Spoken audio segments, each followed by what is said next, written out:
desplazamos hasta Benicarló, una pequeña localidad de Castellón donde vamos a citar a las personas que nos encontremos para hacerles unas breves preguntas.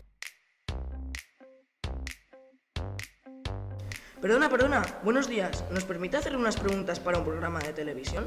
Sí, por supuesto. Bien, dinos tu nombre y cuéntanos un poco de tus hábitos de salud y de si practica algún deporte, a excepción de correr. Me llamo David y bueno, respecto a los hábitos, no sigo ninguna dieta, pero sí como saludable y hago deporte a diario, como bien puede ser correr, ir al gimnasio y los fines de semana suelo ir a jugar al pádel con mis amigos. Y respecto a la buena alimentación, ¿qué pautas sigues?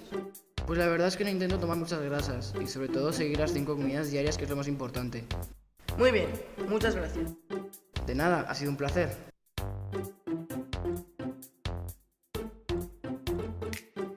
Después de la agradable entrevista con David, vamos a buscar a más personas. Buenos días, señor. Estamos entrevistando a la gente que vemos por el paseo. ¿Nos permite hacerle unas preguntas a usted? Sí, claro, ningún problema. Muy bien. ¿Hace deporte a menudo? La verdad es que acabo de empezar a cuidarme un poco. Y ha decidido empezar a andar. ¿Es así?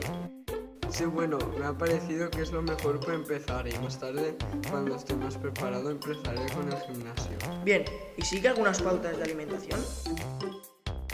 Bueno, he empezado hace poco e intento vigilar con lo que como. Muy bien. Muchas gracias. Que vaya bien. Adiós, un placer. Y con estas dos agradables entrevistas nos despedimos. Hasta mañana a la misma hora.